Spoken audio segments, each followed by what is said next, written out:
Hey guys, it's the God Queen Soncerae here. Make sure you like, subscribe, and share on my YouTube and follow my Spreaker if you can. I definitely appreciate you engaging and supporting me. I appreciate the video topic suggestions in the comments. Speaking of my comment section, say what you want, but don't get your ass timed out. You know how I feel about that. No disrespect up in here. All right? So, listen to this. Speaking of disrespect, speaking of comment section, you know I interact with you guys all the time. I engaged all the time. And since I have about 2,000 videos, I have a lot of comments, and some of you don't see other people's comments. You know, so that's why I speak about my comment section a lot in my videos. It's because I'm trying to engage with all of the people who watch my channel. I have how many subscribers now? I don't even know. I think 25,000. Something like that. I don't know. So, for the fellas, the ladies and the gents who watch my videos and listen to my channel and have been listening to my podcast lately, I've been trying to, keep up with my podcast. You guys heard me do a Spreaker the other day about, can you turn a hoe into a housewife? And at the end of the day, my shit was no. I was like, nah, just certain things can't change. And to me, my definition of hoe may be different from other people's definition. Because for me, it's like, to me, a hoe is somebody who sell a body, period. And so I don't think that men should interact with strippers or try to build families with strippers, because 9 times out of 10, strippers have turned to prostitution for money. They have sold their body. And so, like I also said in this video, about turning a hoe into a housewife, I said a lot of people believe that I am a hoe because I did lingerie modeling for a little while, and I decided that I wanted to be polyamorous. And anyone who's been watching my channel, you know that there is a difference between casual sex and polyamory, but a lot of people have it confused what polyamory is. They believe that polyamory and casual sex is around the same thing. So they say, hey, well, I might as well be single. No, polyamory is responsible non-monogamy. It's you're having friendships, loving, caring friendships and relationships with more than one person. So if I'm in a relationship with Steve and I'm also in a relationship with Larry and Steve know about each other. You feel what I'm saying? They know what the situation is, and they're not feeling some type of way about it. They don't have like these false premises. They don't have this way that society has brainwashed them to believe relationships are. To believe that relationships are. And Steve and Larry are actually cool with the arrangement. No one's worried about whether they're first or they're second. They just realize that they're different. And the same thing goes vice versa with, men.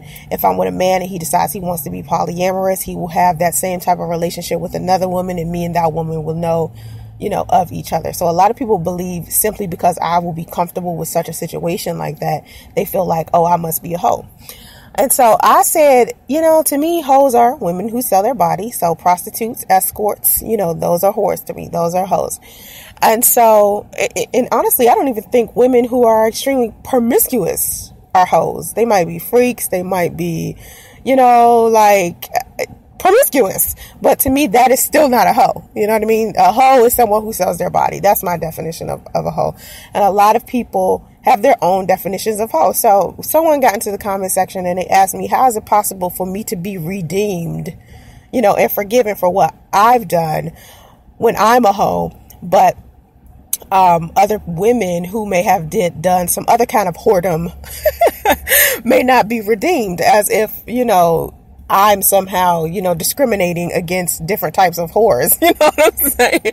So I'm trying to explain to everybody, to me, and this is me, and how I look at myself, and how I look at myself is the only thing that matters at the end of the fucking day. Like, what you guys think about me is neither here nor there. You know what I'm saying? Like, that doesn't matter.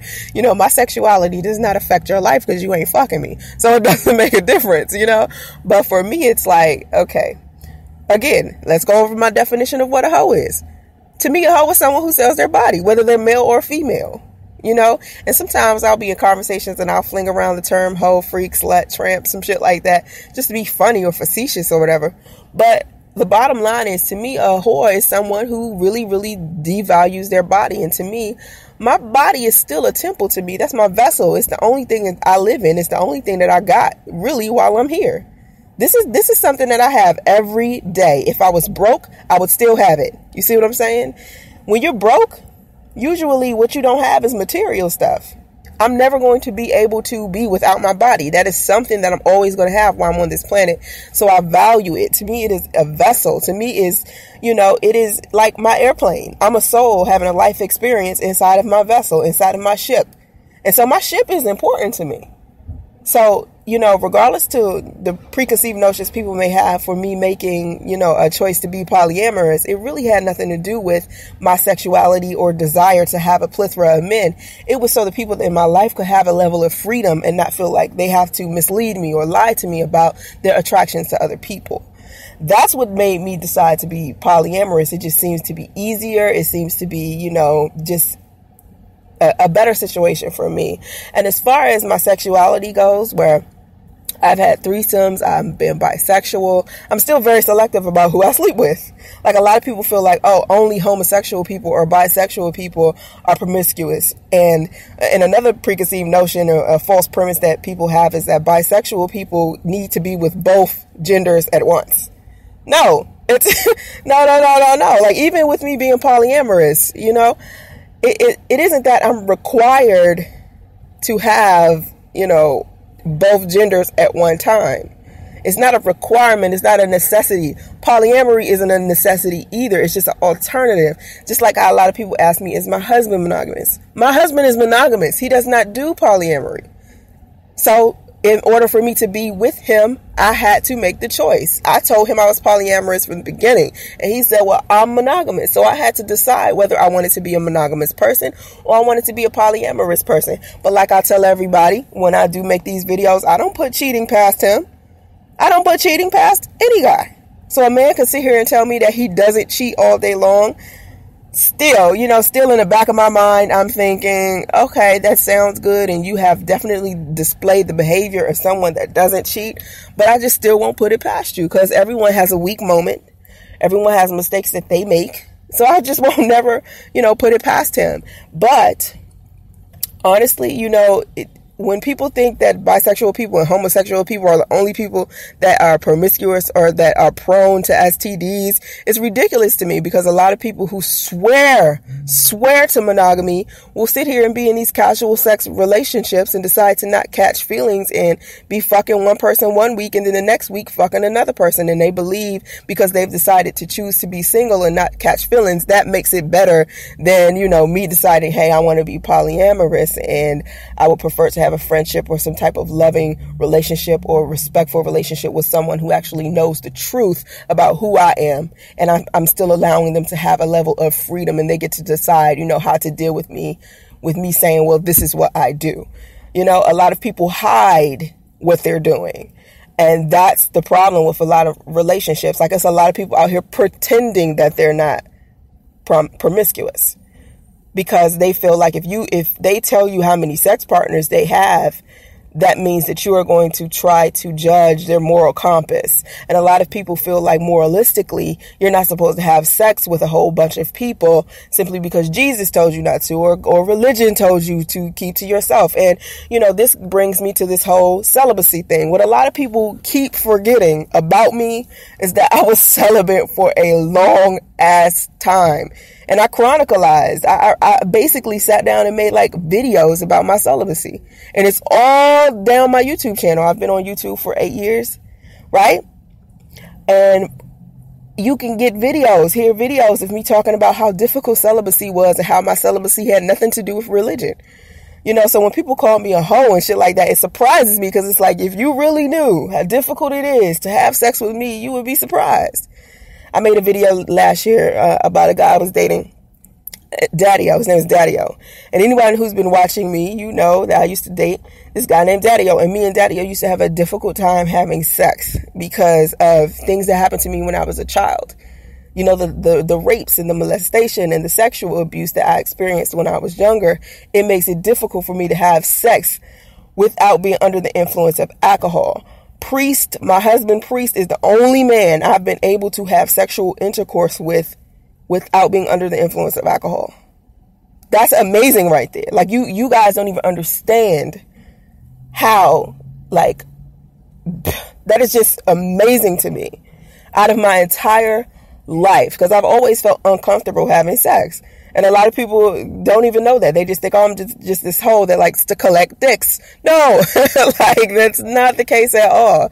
Now that I'm, in a place with Priest, and me and him have had like some couple of issues with me regarding sex and certain things. So it's good that I'm actually in a place to be able to have sex with him without being under the influence of alcohol. Really, you guys don't even understand. Not even a glass of wine. And I have always needed to be a little bit buzzed in order to have sex. So can a hoe be redeemed? And I remember a long time ago that model, Drea, she was saying that, because she's been in a solid relationship with the same man, now she should no longer be considered, a hoe. Your hoedom disappears when you decide to change who you are. And think about it. If you're a convicted felon, you committed a crime, you did your time, and now you're off in the world and you're trying to live a straight and narrow life. Don't you want people to consider you, a reformed person or a person that's doing better? To me, whoever we used to be, and I've used this same analogy a million times. When we were young, all of us, when we were babies, we used to shit our Pampers. We used to shit on ourselves. But no one holds that against you now that you're older and potty fucking trained. You're 30 years old. No one's saying to you, hey, remember when you were 8 months old and you used to shit your pants? You're a pants shitter forever. It's the same thing with hoeing.